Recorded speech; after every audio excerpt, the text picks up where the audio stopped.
What you're about to hear is an unscripted, one-time couples counseling session. It contains mature themes and listener discretion is advised. For the purposes of maintaining confidentiality, names and some identifiable characteristics have been removed, but their voices and their stories are real.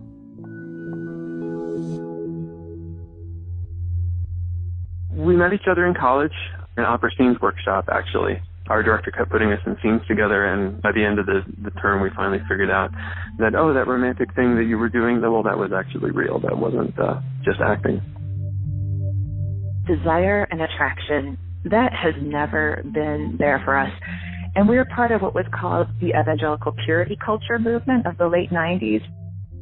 We have changed our views since then. We're both spiritual sort of people. I guess I tend more toward the atheistic side now. But it was really important to us to remain pure until marriage. My husband and I didn't kiss until we got engaged. And the night that I got engaged, I kissed him. And even though my heart and my head knew I was totally in love with this man, my body was screaming, no, this is not right. We're two survivors of childhood sexual abuse who managed to find one another, get married, and then find out that we were sexually mismatched. But not only that, we were sort of, each of us within our own cauldron of sexual confusion and dysfunction. Anytime I try to have sex with him, I feel like I'm forcing myself. It feels incestuous. 2 years ago, my adult sexuality came bursting out. I ended up realizing that I really loved sex. I just did not love sex with my husband. She would like sex to be much more energetic. I'd like it to come out of a place where I feel safe. I'm not willing to walk away from my marriage. What I need to know is, can we learn to be attracted to one another?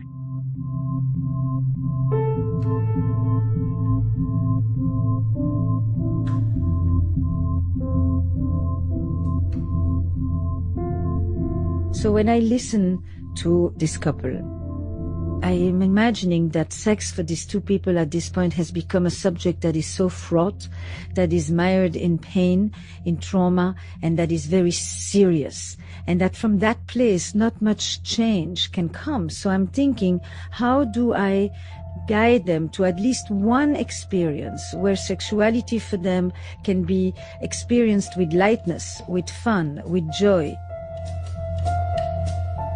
People come in with a story. At the end of the first session, I want them to leave with a different story, because a different story is what breeds hope, is what gives them the sense of possibility. And this is Where Should We Begin with Esther Perel.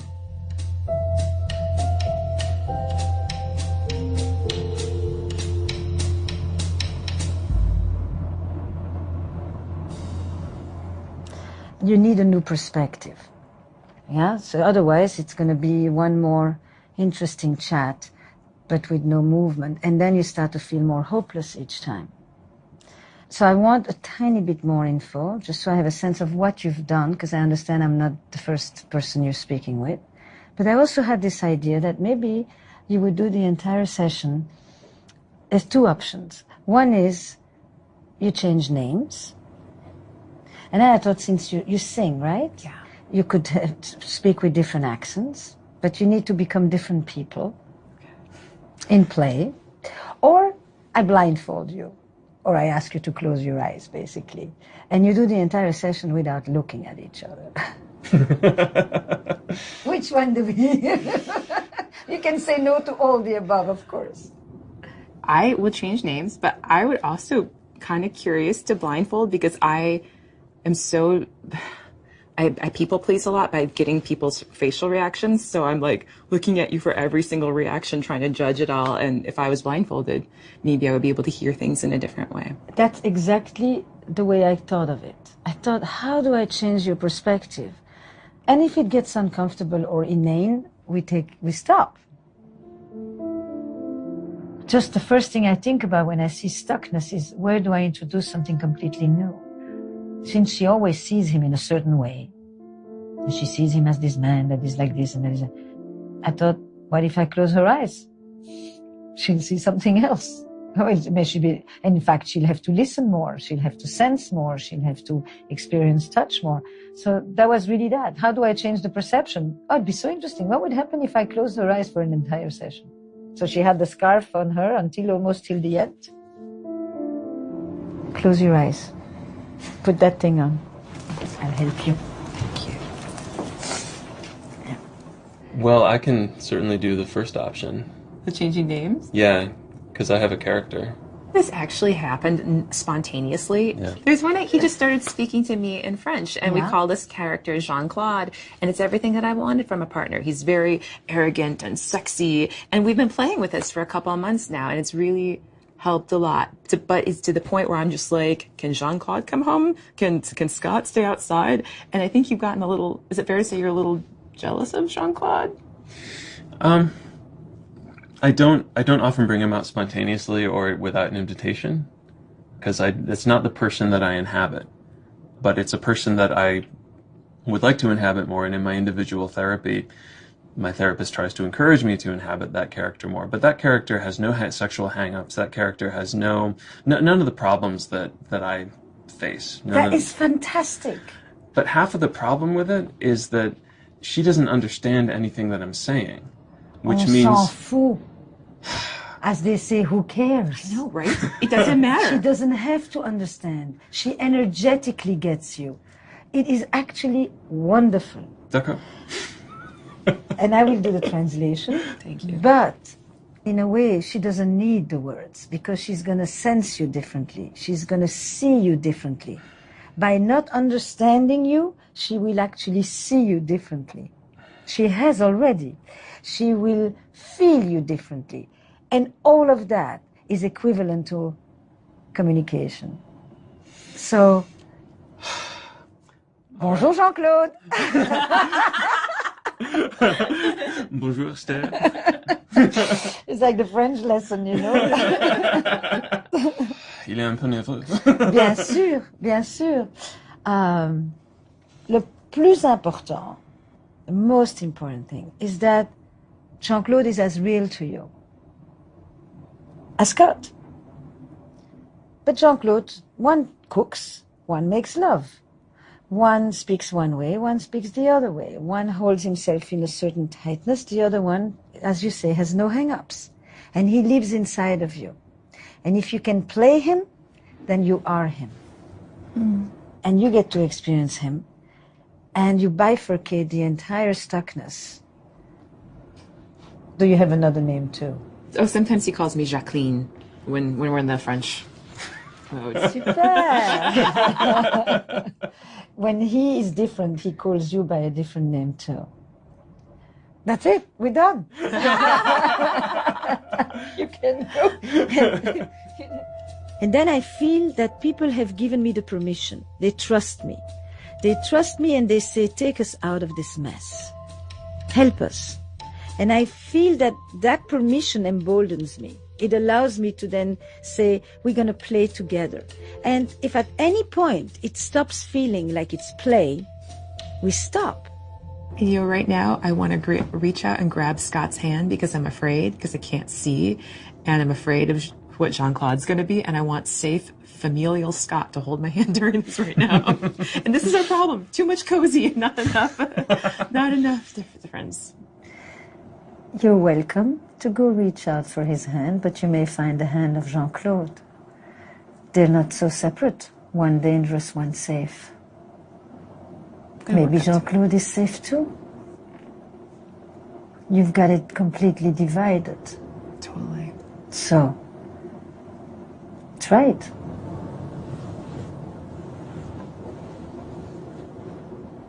You know, when you are touching Jean-Claude, it's a different grip. Scott usually has this lethargic limp, kind of no support. But with Jean-Claude, I feel you gripping my hand differently. I feel like my hand can relax in yours. It's very different from the way you normally hold my hand. Je me sens très fort. And as soon as I hear your accent, I get all giddy and I shiver a little bit. He feels powerful and strong. I love that. That's what I've always wanted for you. I've always wanted to be the one where you could be the one in charge and I didn't have to be.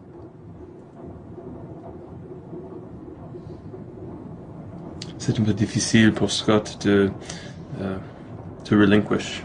De lâcher prise. Lâcher prise de le pouvoir.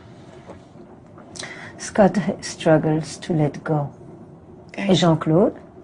Il est sûr de soi-même. He's confident, Jean-Claude.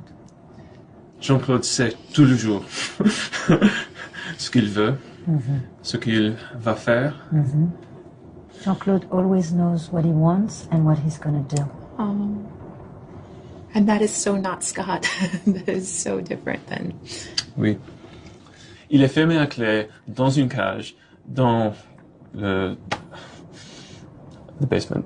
Dans la cave. Dans la cave. Yeah. Oui, So fermé à clé dans la cave. he has been locked up in a basement with a key.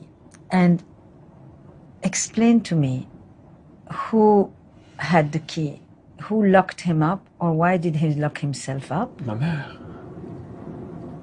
My mother Ma mère et mon père. and my father. Now you're talking as Scott, so you can say it in English. My mom shut down my sexuality when I was just coming into it. And made it clear that I was not to be like my father, who enjoyed sex. I was not to be like other men who I think must have demanded sex of her. I was to be the good boy. I was to be the perfect husband. And she made me into something of a surrogate husband, oversharing. And I, in response to that, shamed myself whenever I felt sexual and tried to be only intellectual. In fact, I shut down all of my emotions. So you became part of the purity movement. Yes. The church, it gave you... The church gave me a place of safety where other people were supporting me in not being sexually active, where it was sacred to be non-sexual before marriage. I mean, I became part of the religion mainly because it was a source of friends. It was a source of people who were like-minded, who wanted to be good, and who sanctified goodness above all else. So here's one thing I want to challenge. Okay. Scott good, Jean-Claude bad. Because that's more of the same. It is. I want you to imagine good and sexual. Because if you're going to use this very interesting line of sex is bad and dirty, but save it for the one you love, how do you make Jean-Claude sexual, adult, responsible, and good? No, Scott veut être un bon garçon. Scott wants to be a good boy. Et Jean-Claude est un garçon méchant. And Jean-Claude is a bad boy. Well, that's good because I like bad boys. Scott n'aime pas les garçons méchants. Les garçons méchants?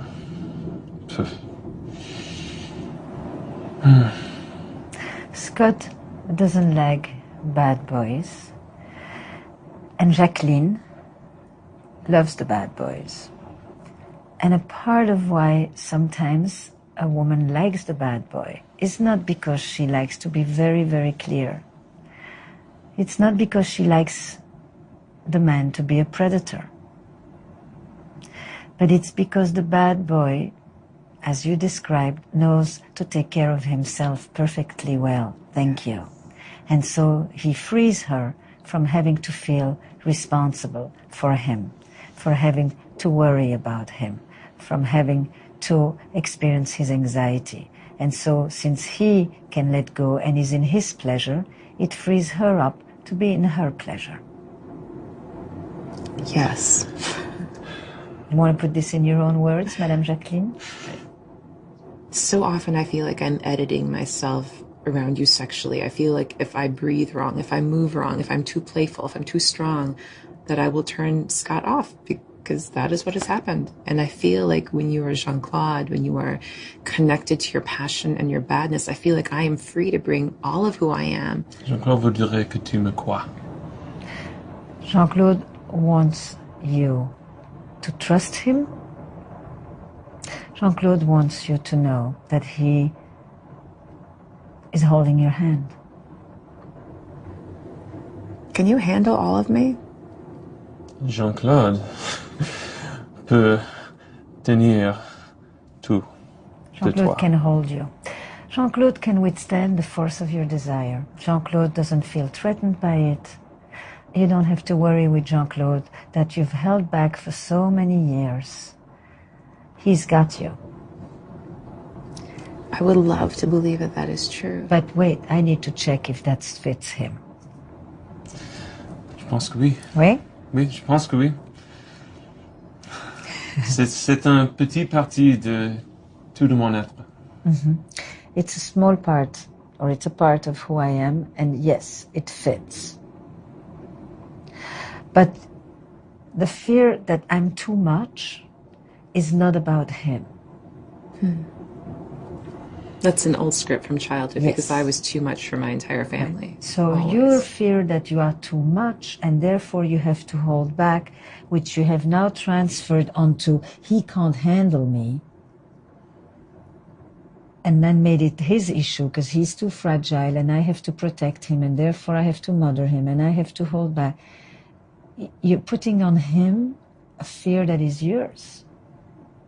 And the fantasy is if I felt and if I was with somebody hugely powerful, then I won't be too much.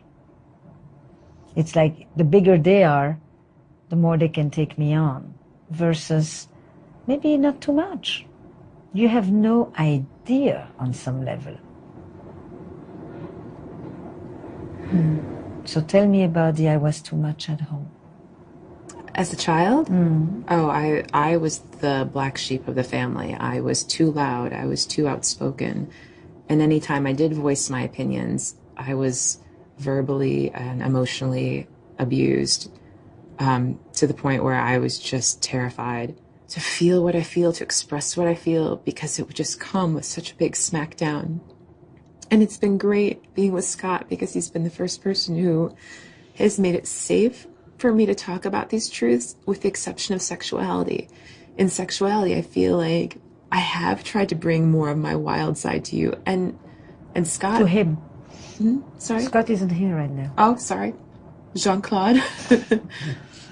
I love that You've you brought can... your wild side to Scott and things didn't go well. But right now in this room, you're talking with Jean-Claude. Jean-Claude.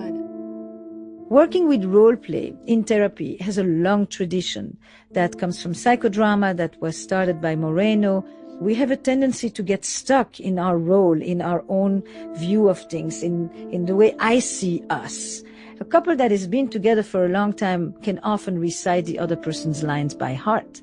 By now, they know exactly what the other one's going to say.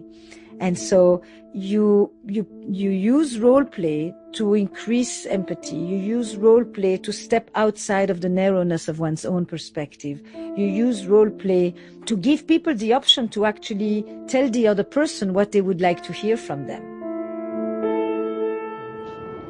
Jean-Claude, I so want to open myself up to you. I want to bring everything of who I am to you and have you meet it with your energy. But can your spirit dance with mine? Can you not care if you look silly when you dance? Will you just dance with me anyway? Can you not care how droopy we get as we get older? Can you still look at me with lust for the spirit that's inside of me? And can you not shame me for the fact that I have wild fantasies and want to act them all out, and that I'm not even remotely conservative like my family would like me to be? Can you not shame me for that? Can you say these are the things I love about you, as opposed to these are the things I want to punish you for? Thank you. Monsieur. Madame, je voudrais faire tout ça avec toi Comme tu es. I want to do all of this with you, the way you are. Are you sure? Comme Jean-Claude, oui. Comme Jean-Claude. Jean-Claude. Oui.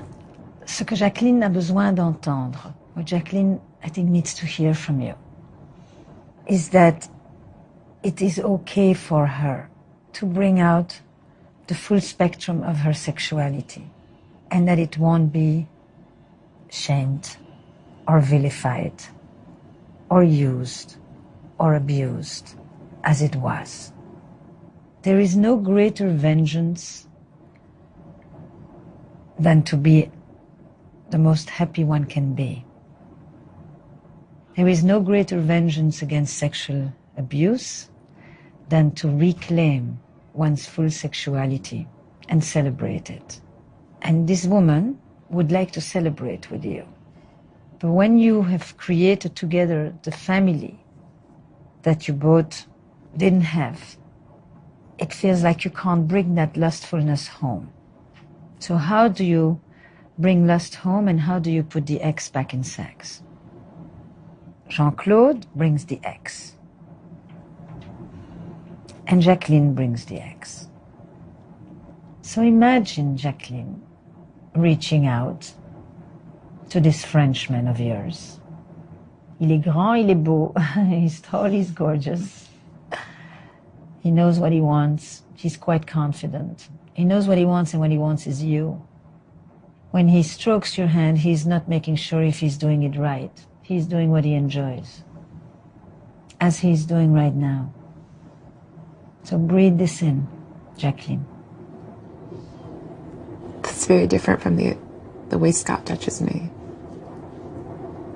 There's nothing tentative about Jean-Claude's touch.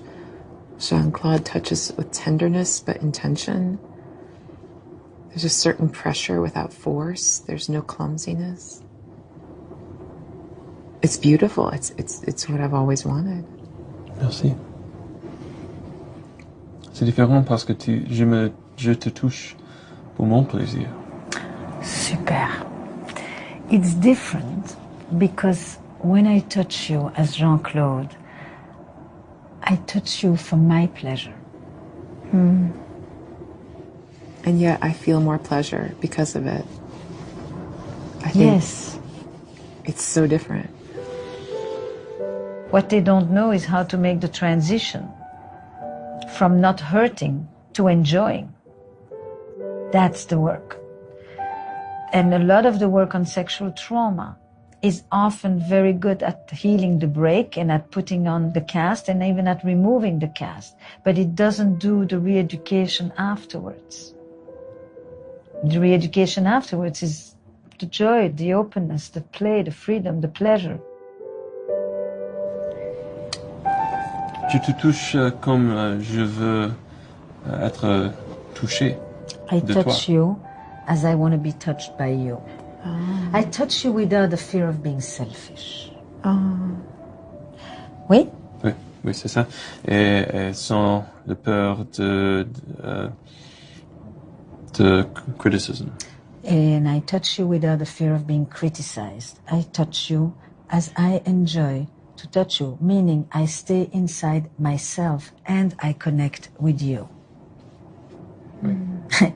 He just rolled his eyes as saying, yes, yes, yes. There's a naughty guy in there. Way more mischief than the world has ever met. Ah, bien sûr. Ah! Bien sûr. I saw the way you stroked her as Jean-Claude. It's all inside of you. You are not incompatible, mismatched in everything you wrote on the paper. I don't know where you got that story, but it's not. You don't know what stuff goes into this guy's head, but it may not be nearly that different from yours. And now all my stuff is coming up. Because while I desire closeness, there's another part of me that's like, get the hell away from me. Like there's protective walls that are like, okay, this was nice, too much closeness, and you go over there. Right. She has that moment of crosswire between come on to me, take me, be strong. But then the moment he actually does this, because of who he is and the transference she has, it then switches into I'm subjugated and I just have to take it. And now we're in the trauma mode. And so he becomes the man she wants him to be, and he has the power she wants him to have, but then it becomes he's having power over her. So at any second, the story can jinx with the overlays of their respective childhood stories. Every second, it is a miracle these people manage to have sex on occasion. I hate needing you because I just want to feel independent. I don't want to need anyone. I feel like I have to apologize for everything that I am. That I am never enough. That I'm never beautiful enough. I'm never thin enough. I'm never talented enough. I don't say the right things. I'm too sexual. I'm too opinionated. I hurt you all the time. Then stop speaking. That was Scott. That was not a Jean-Claude kiss. All right, let's do it again. D'accord. En français, ce sera plus simple. Et ne parle plus. Simplement être toi. What does that mean? Don't speak and just allow yourself to be you. I felt like I was kissing a different person. That's a different kiss than what I normally get. I liked it. Shut the fuck up.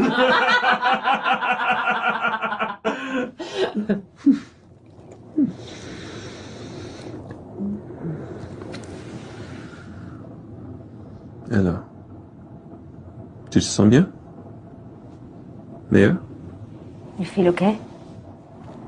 But why is this different? I have been begging you for this for years. You can't do that. Can't do what? You know, it's like, kiss me, kiss me, kiss me. I'm dying for you to kiss me. And when he finally kisses you, you say, what took you so long to kiss me? Yep. And this is the place where you need to challenge and just say, you're not invited here in this moment. Mm. And yet Jacqueline wants to be an adult. Jacqueline wants to find her sexuality and express it. And there's this war. Then I also understood that the struggle is actually, at that moment, the struggle is more with her. It goes back and forth. You know, 1 minute, one of them manages, but then the other one. And she was extraordinarily honest and saying, I'm not there. I'm in this war. I'm in this battle inside my head. I want, I don't want. Can I trust? Is this the first time you own this, besides instead of all putting it on him? No. I've noticed this for the past, year or so? I feel like I've owned this. Good. But I think that I'm realizing now that I can bring Jacqueline outside to other people, but to Jean-Claude, to Scott, no. There's these huge walls of fear. Right. But if you can bring that part of you to other men, that's not because he doesn't have it. It's because you can't do it with him. Are we clear on that?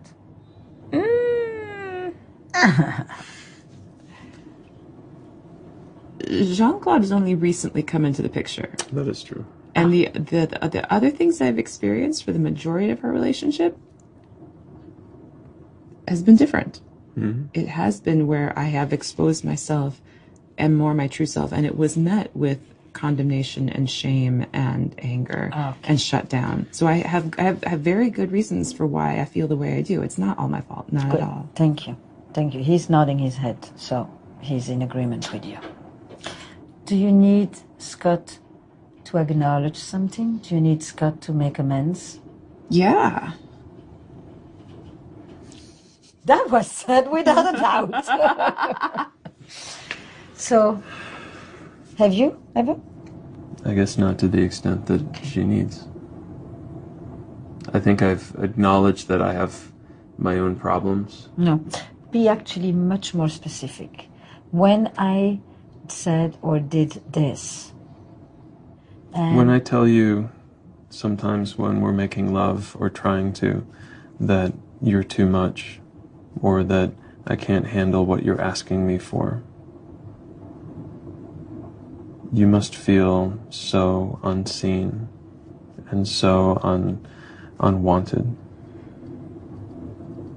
And I'm sorry for that. Thank you. I've not felt safe or welcome to bring my full self to you. Well, Scott's a pretty emasculated person. What happens to him? What happens when she makes even a simple request? He feels obligated to fulfill it to the detriment of his own pleasure. He doesn't take care of himself.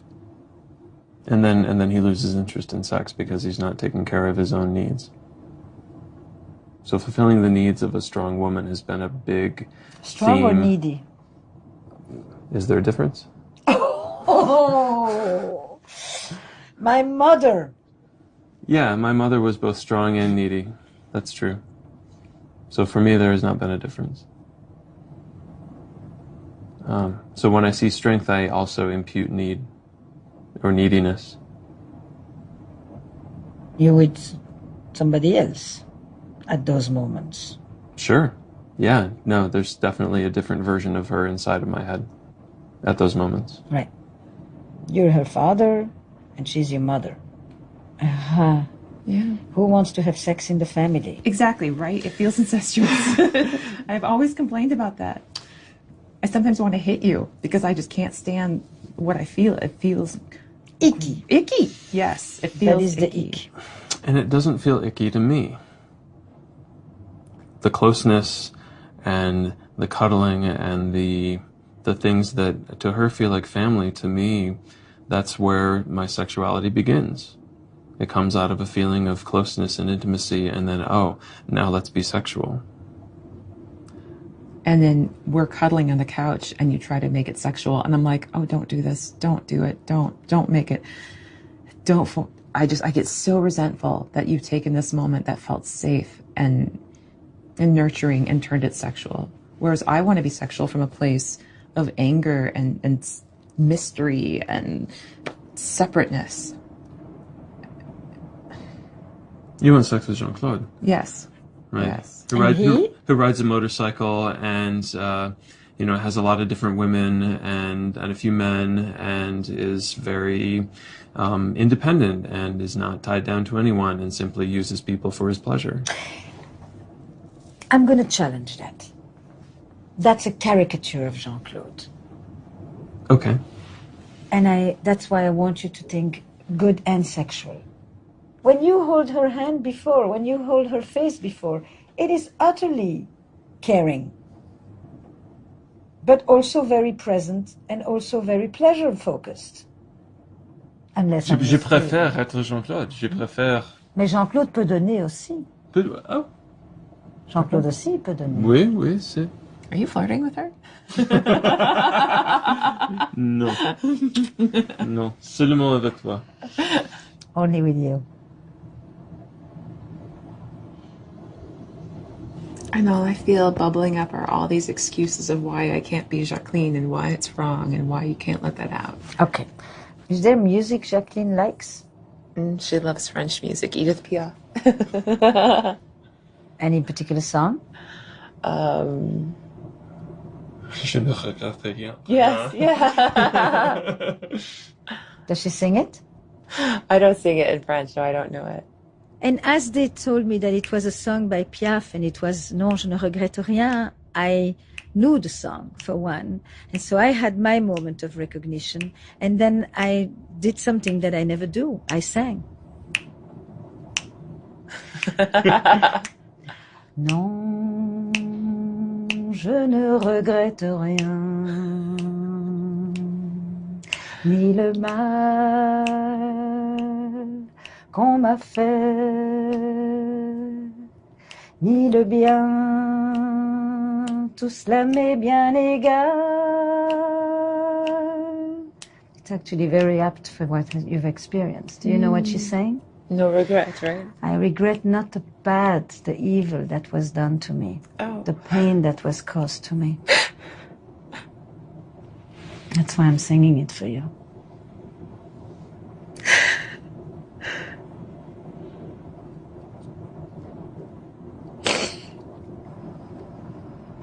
So here's going to be a challenge. When she gets upset, which is totally normal, you will learn to comfort each other as adults and not as one child and one adult. Jean-Claude can comfort, he can tell her a few things, and we don't have to go and spend the entire evening there. And then we need a different song. I'm sorry. Could be Piaf, but it can't be this one. Because we're not going to sing Trauma. It's almost like there's a switch inside of me that I allow the child to feel the pain, but I don't always allow the adult to feel pleasure. So what you want is to help each other stay. Stay with these other parts of you that are, they're there. They just don't, they have not been given much permission. So don't make a long speech. Just basically say, I'm having unwanted guests. Or something very short that just cues, help me stay. Help me be in the present. Go put some lipstick. If you start to wander away and I feel you, I can call you back. I would like that. And you can call me out. You can call me out of the Scott. Out of the forest. So when the wires get crossed, you'd simply tell him, speak to me in French. Speak to me in French.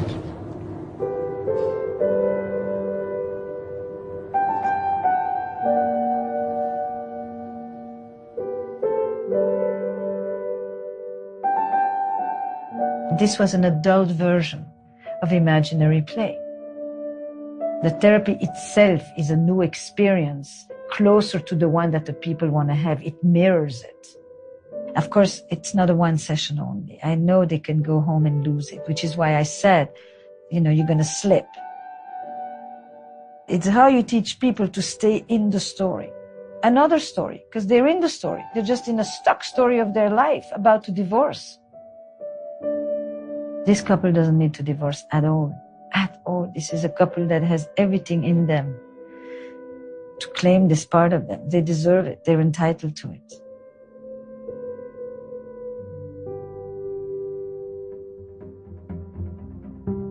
Esther Perel is the author of Mating in Captivity, Unlocking Erotic Intelligence, available on Audible.